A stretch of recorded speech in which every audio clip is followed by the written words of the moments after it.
Boa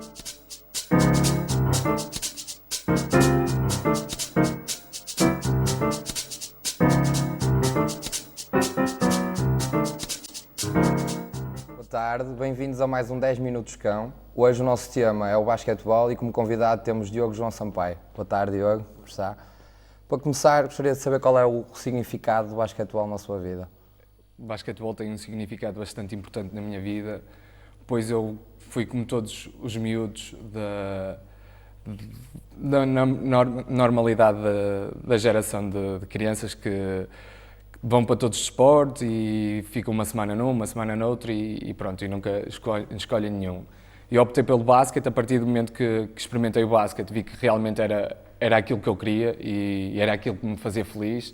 Criei ligações de amizade com imensa gente no basquetebol. Aliás, eu no início só criava ligações de amizade com pessoas de basquetebol, não conseguia expandir as minhas amizades para outro tipo de amizades. Exatamente.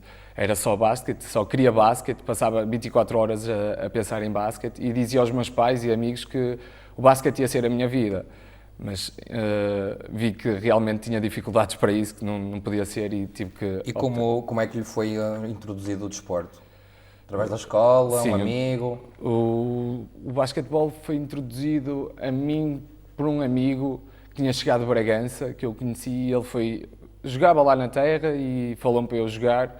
E eu sempre gostei, mas fiquei de pé atrás porque estava habituado ao futebol e tal.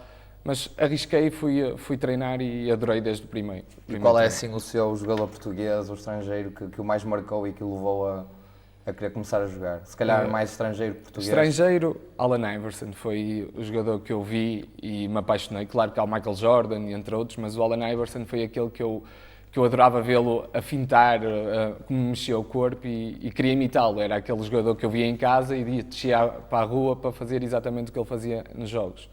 Português tem algumas dificuldades. Há aqui a nova geração que é da minha fase, tenho o André Bessa, que adoro, mas também tenho talvez o Costa, que foi para mim um dos grandes bases portugueses que eu adorei vê-lo jogar. E equipas por onde passou, nesse percurso do basquetebol? Eu iniciei no Lousada, joguei no Lousada toda a minha vida. Depois, quando optei para dar o salto, fui para o Guifões treinar, treinei no Guifões.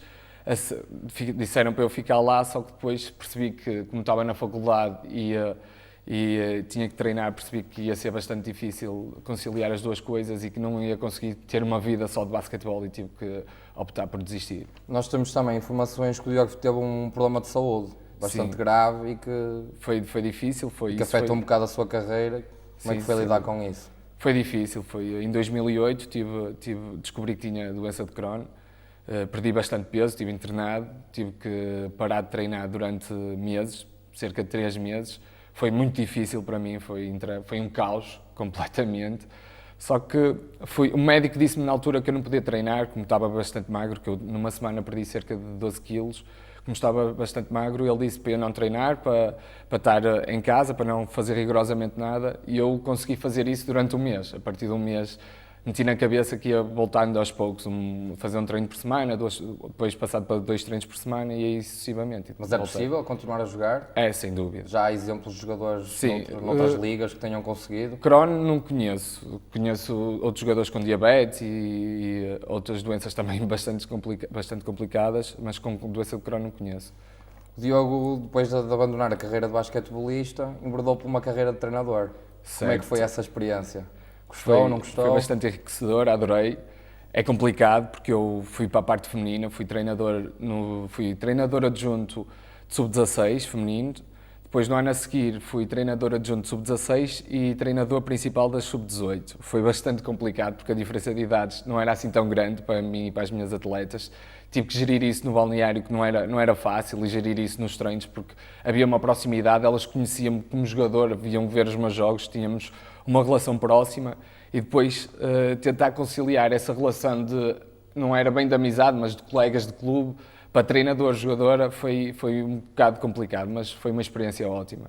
O basquetebol, que hoje em dia em Portugal, atravessa uma fase complicada, como sabe, não é? Sem dúvida. Qual é a sua opinião acerca do estado do basquete em Portugal neste momento? A minha opinião é que o estado do basquete está terrível, está completamente miserável, só que temos bons exemplos para pegar que podem dar, servir de imagem para outros clubes seguir o mesmo caminho.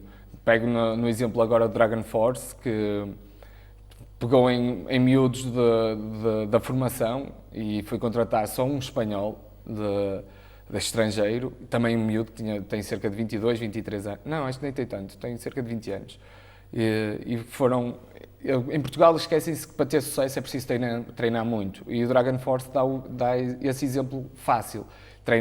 Fazem treinos bidiários, de manhã e à noite, treinam bastante, treinam lançamento, treinam tudo que é preciso para o basquetebol para terem sucesso no jogo e a prova está aí, é que eles ganharam uma equipa super experiente, que é o Eliab, foram campeões, subiram agora para a primeira divisão, estão na Liga. Um jogo decidido até o último segundo. Até o último segundo, foi decidido por um jovem português, que toda a gente diz, aqui no mundo do basquetebol, quem sabe, fala-se que os portugueses não podem decidir jogos, que não têm arcabouço para isso, e ele provou que tinha, foi um poste a lançar até de longe, um lançamento comprido, e decidiu o jogo, ganhou no último segundo e levou o pavilhão ao rubro. Então acha que o exemplo que por exemplo, que o Futebol Clube do Porto está a dar deve ser seguido, por exemplo, se calhar por a maior parte das equipas da Liga Portuguesa? Sem dúvida. Neste momento tem cerca de 8 a 9 equipas, para uma liga profissional é bastante curto. E se formos ver dessas 8 ou 9 equipas, os jogadores da formação devem estar a jogar cerca de 3, 4 jogadores, mas na equipa, não sei se jogam alguns minutos. O campeão nacional, se não me engano, no 5 inicial tem cerca de 2 portugueses, não é? Um ou dois, provavelmente. Tem o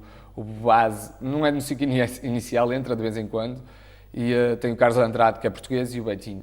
Sim, esses dois são do 5 inicial. E já pensou algum dia voltar ao basquetebol de alguma maneira? Quer como Sem treinador dúvida. Outra vez? Ou Sem dúvida, eu disse como jogador? Desde sempre que me ia ligar ao basquetebol e que não me ia desligar, e quero voltar como treinador, porque como jogador já parei muito tempo, posso voltar como uma brincadeira de amigos, mas como treinador quero voltar quando tiver a minha vida estabelecida. Mas não a nível profissional ou nada do género? Não, só... É difícil viver do basquetebol em Portugal, só do É basquetebol. complicadíssimo, é muito difícil.